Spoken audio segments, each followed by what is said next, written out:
Welcome to The Art of Medicine, the program that explores the arts, business, and clinical aspects of the practice of medicine. I'm your host, Dr. Andrew Wilner. I've planned a great program for today, but first, a word from our sponsor, locumstory.com.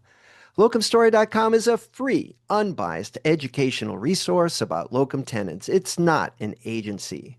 Locum Story answers your questions on their website, podcast, webinars, videos, and they even have a Locums 101 crash course.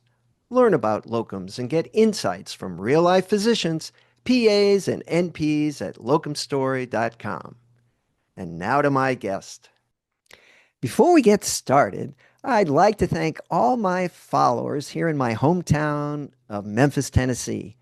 Today is episode number 150 of The Art of Medicine. So I took a look at my stats, and 10% of downloads were from Memphis. Yay! Thanks, everyone, and everyone else all around the world. My guest today is Dr. Heather Signorelli. Heather is a physician and owner of a medical billing company. An uncommon combination, but it might be a logical and synergistic one. In the last episode, I spoke with CPA Paul Sipple about retirement and saving in 401ks. But there's no 401k unless the practice is profitable, and that's where Heather comes in. So, Heather Signorelli, thanks for joining me. Awesome. Thanks so much for having me. I appreciate it. Heather, let's learn a little bit about your background as a physician and entrepreneur. Yeah, so physician. So I'm a pathologist. So not a typical combo when it comes to medical billing, but I've been on the business side of healthcare really since the beginning. So even in residency, I was doing consulting work. I just loved it. And I think my dad was an OBGYN. He ran his own practice. My mom ran hospitals. So I think that just business side was something I've always been around and I love, and truly got out of fellowship within the first 24 hours, was put in charge of some hospitals in terms of the laboratory side of things. Hmm. And then that went from one hospital to five to, over 180 that I do in my day job. And I love that part of medicine. I like that physicians are in those leadership roles because it allows us to kind of think about the clinical part, but then also the business side and marry those together. So it's maybe not exactly what I planned, but it has worked out So it was kind of in your genes, it sounds a little like, bit. Yeah. to figure out. Well, I'm very interested in this because it wasn't in my genes. If I saw anything that had to do with numbers and money, it's like I ran the other way. And I think a lot of physicians are like me. They were much more interested in frankly, the Krebs cycle and suturing than they were learning about medicine. Unfortunately, there's some consequences to that. And we do live in a world where understanding finance is critical. So, first, you have a day job as a pathologist. Sounds like that's pretty demanding, covering a lot of hospitals. And so, how do you balance that with billing? What do you actually do? Yeah, so we have a team of 70 now. There So you go. Wow. there we go. So, and a whole administrative team. I actually opened this with my husband about 5 years ago.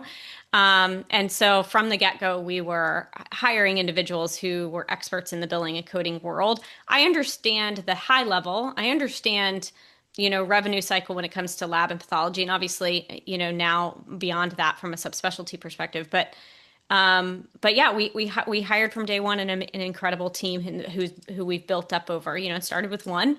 Now we have 70 individuals, and I think the biggest thing is just solving a problem, right? Why we did it was we had physicians who were coming up to us at conferences, coming up to me specifically, who were saying, struggling post COVID, can't figure out how to pay my bills, revenue's a challenge. And I love a spreadsheet. And so I thought, well, we can hire really good people. I know data really well. I know process really well. Like those are my two superpowers. And so if we can combine that with a really talented team, we could do a better job. I was in private practice for 8 years and I wasn't directly involved with the running of the business, but I remember that collecting the money that you billed and overhead were huge problems. I mean, you would send a bill and it would go to the insurance company and then it would get lost or it'd Hmm. get delayed and then you'd have to send it again or it would get denied. I mean, there was this huge churning. I mean, imagine you went to the supermarket, right? You're in the checkout line, you got 100 items and you present your credit card and the lady says, "Oh no, we're not accepting, Visa today. Today's." I mean, there were so many ins and outs of it that it all seemed designed, really, with a complexity to ensure that the physician actually didn't get paid. That seemed to be the goal of the whole thing. Is that still the case? Yeah, yes, it is. It's probably gotten worse because there's all kinds of other hoops to jump through. I mean, it is a pain. On one hand, I get it, right? We've got to communicate to the insurance companies why they're paying, what they're paying for, and yada yada. But the complexities of the number of carriers, the number of plans, the number of rules that each individual plan can have is astronomical, and getting paid is not easy. It takes on average, industry benchmark is it takes 40 days for a claim to get paid. We try and get that closer to 20, depending on the type of practice. But yeah, it's a pain. It's a Because pain. I understand, there's a movement towards what's called the concierge practice, Yes. which many physicians, certainly when I was sort of a developing physician, we thought it was very unethical because you're going to be denying care to people who can't pay. But the premise of the concierge practice is that people pay. Yeah. They Yeah. just Cash you up render a front. service and then they pay you. It's very old fashioned. Yeah. And it eliminates all of this churning, which is frankly I mean, why do you need 70 people, Yeah, right, to well, get paid? we have a couple hundred doctors we bill for. So but you're right. I mean, in a cash-based model is becoming more popular. We certainly have practices that do that. That comes with its own challenges in terms of marketing and membership structure and collecting from patients up front and so forth. But I mean, concierge works. I mean, and if you're in a field and in a subspecialty that you can do that, that's certainly one approach, 100%. Now, on this program, I interviewed on August 31st, just less than a month ago, Kara Pepper, Dr. Kara Pepper, who I understand is a I good know. friend of Yeah, yours. I know her. And Kara is a physician coach and a practicing physician. And her expertise is helping physicians succeed in private practice, which until I talked to Kara seemed to me to be something that was fading. But her thesis is, well, with AI and telemedicine, you can really lower these overhead costs of doing your job, which I remember was over 50%. This was 30 years ago, of having the office and administrators and magazines, and billing and paying the rent and the utilities and insurance. I mean, so that patients would get these huge bills and say, well, you just, spent 15 minutes with me. Why am I getting this huge bill? Well, number one, most of them didn't pay. And number two, we never got that money anyway. And the money we did get, most of it went to overhead. So it seemed like a very unsuccessful model. But Kara thinks it can be done. What do you think? I agree. I mean, so there are micro practices, which is something similar to what Kara does. Granted, she does more telemed, but then there are other micro practices where they actually do an in-office, rent a space, maybe have a very small space, maybe only one additional staff. And then we're seeing still, the continued growth and use of traditional practices, right? With all the overhead, you're right. It is common to have a 40% net profit margin on a lot of these practices, maybe even lower, depending on how you run things. So yeah, I mean, all the things you said is true. I think from a physician standpoint, you have to decide what kind of practice model do you have, right? What specialty are you in? Can you do just telemedicine? Do you want a micro practice where it's just you and maybe one other MA or front office person and you do cash? I actually think that's kind of the nice thing about medicine today is you can do locums. You can open up a micro practice. You can do telemed. You can run a massive multi-location practice if that's what you want. but you have to make the decision and decide, okay, what kind of practice do I Hmm. actually want to have? Or do I want to go be employed? I mean, there's a plethora of options. Do I even want to go do something completely outside of medicine? I mean, we see physicians now doing real estate and all kinds of other random things. So I think it just comes down to what do you want your day to look like?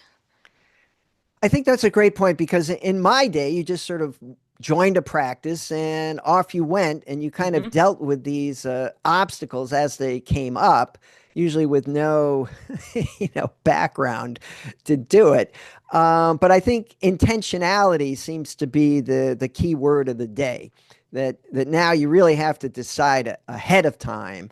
Is like, okay, this is what I'm willing to do. This is what I want to deal with. I worked locums for many, many years, and Yep. locums is kind of the opposite. All you do is show up. That's kind of You get nice though, assignment. Oh, I loved it. You just show up and you practice medicine. right? That's Don't all worry you about have to QS. do. Get a paycheck and just walk out the door.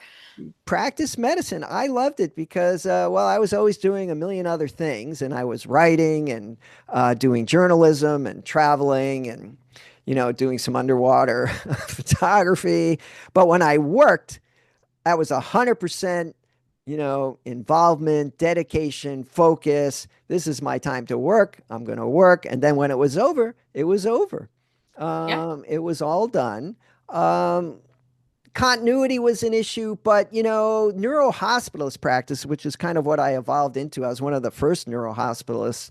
There's not a lot of continuity in that kind of practice anyway. Patients get admitted, you see them for an average of 4.3 days, sometimes a lot longer, sometimes shorter, and then you're done. And with any luck, you don't see them again. You don't want them bouncing back in the next month.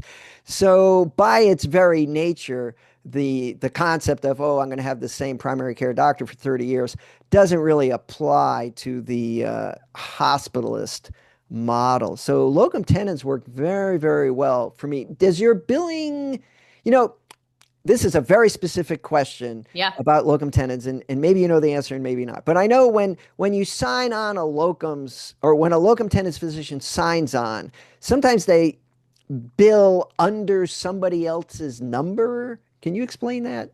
So it may be that they'll have typically the locums doctors under a group that's then doing the billing. And sometimes that's with the hospital, sometimes that's with an external, kind of third party group. So it just depends on how that's structured, but someone is billing for you. So it's either again through that group or through the hospital or some sort of third party mechanism of managing the locum tenens physicians. So just depends. We do not currently bill for any locums groups. We have kind of a mix of single practice docs to doctors practices that are 20, 30, 40 docs and multi locations.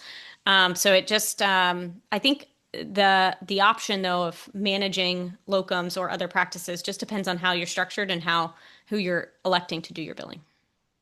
Okay, so before we go too far, it sounds like you know what you're doing. So how do people get in touch with you? Yeah, so we've got a website, NatRevMD. So it's NATREVMD.com. But we also have a podcast. So I don't quite have as many episodes as you. You're at 150. I think our last was 115. Oh, So well, a we're, lot, many. we've got a lot. So that's a place where people can go and take a listen. And we just talk about business, right? The number one reason why we did this is to educate physicians. Like you said, we don't always get the education in this, and it's not something that we're bred, I think, to learn and do in training. And so my hope is just to share the lessons that we're learning, the lessons that our practices have been through, and just help folks be successful in whatever choice they make in terms of how they want to practice.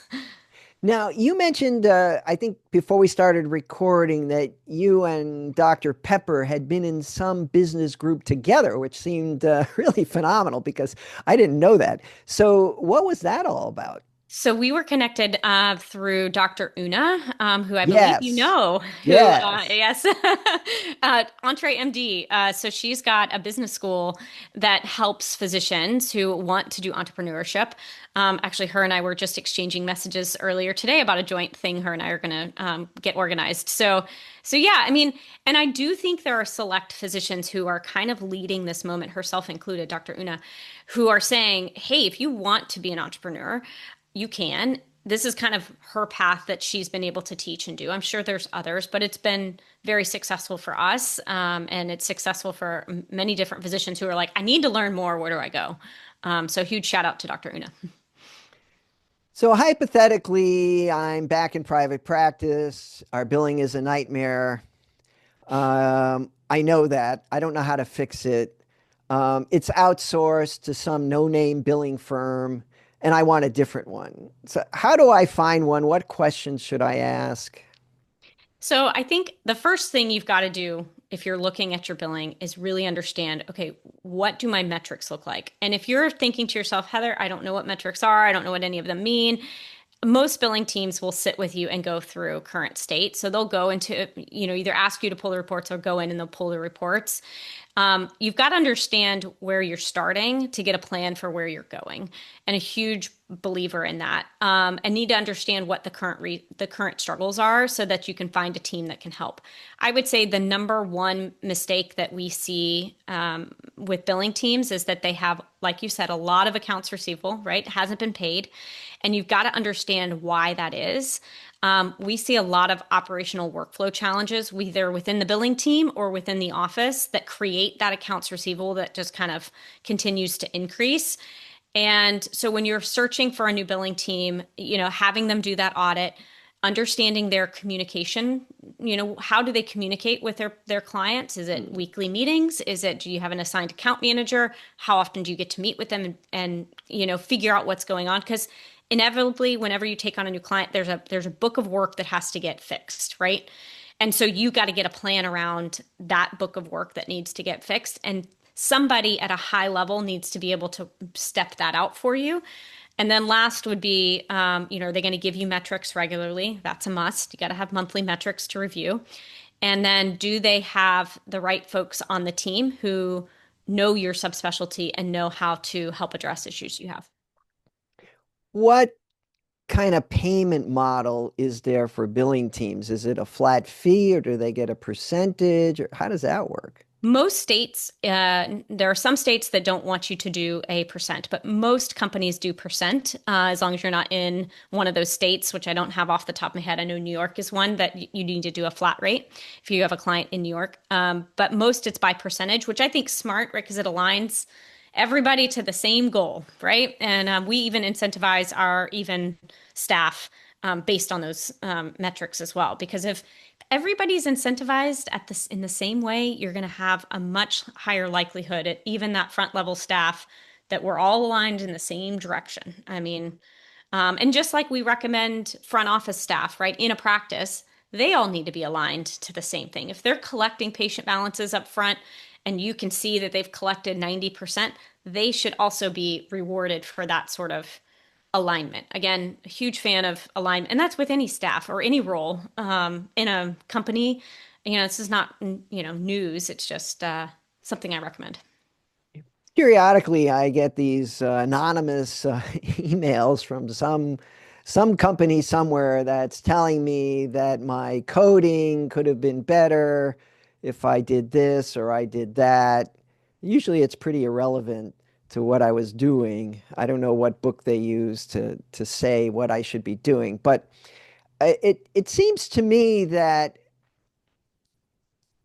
as long as coding is still a thing, it's a level 2 or a level 5, and you did that, AI should be able to look at your note or look at the problem and just do it and figure it out. I mean, can't We're AI do getting there. that? We're getting there. We have some softwares that we work with that do AI coding for the practices. Typically, so for our billing company, we code for some practices, but most practices, the physicians are doing 100% of the coding themselves. We'll address modifier issues when we scrub the claims, but in general, the physicians are doing that. I'd say AI is getting better, but it's not 100%.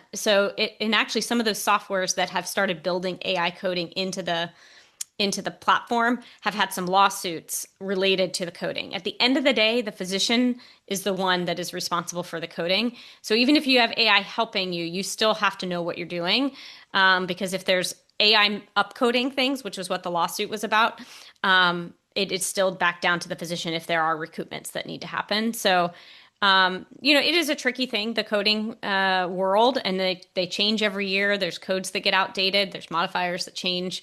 So it is important to, kind of understand some of that. I think AI is going to get there. We keep looking at towards it from a company perspective to see what we can, improve in our efficiencies and workflow. We're so close, but not quite there yet. So we're staying on top of it, trying to see what problems it can solve. Because I have made an honest effort to try and get the coding right. But when I look things up, it can be overwhelming. Hmm. Even like I'm an epileptologist. What kind of, were the seizures on the left side or the right side or the front or the back, or were they simultaneous, or was it idiopathic, or was it cryptogenic? And a lot of times the coding terms actually don't make any sense medically anyway, and they Yes. don't really apply to the patient. So it's like, well, I'll just pick one so I can move on. Well, and it's funny, mistakes do happen, and even if they do happen, they don't always impact the revenue. And so, good to have a certified coder who sits down with you and reviews once a year, like, hey, can I just give me some charts to review, and they'll sit down with you and do education. And we Hmm. have coders on our team that will do that with practices, and they'll sit down and they'll say, okay, here's what I would have done. Here's the education around it, and that can be really helpful. What are physicians doing to optimize their billing? In these many, many practices, what's kind of the way to make this work? So the number one thing, and it's funny, it's the staff in your front office that really start the billing process, and that is the most important role of your office. And I know oftentimes they may be on the lower end from a pay perspective, but it is the most important. So the number one thing we tell practices is really getting what's called the eligibility process at the front desk solid. Because that's the number one denial we see from a billing company in any of our practices. Those are the individuals who check, is the insurance active? Does the Hmm. patient actually have coverage under your contracts? Do they have coverage for the type of service you're going to be providing? And making sure, any copays or deductibles or all that patient balance stuff, ahead of time, because guess when is the most important part to collect a patient payment? Certainly not after they've left your office with the service provided. It's before you have a service done. I mean, just like your grocery analogy, we pay for our groceries at the time we purchase them.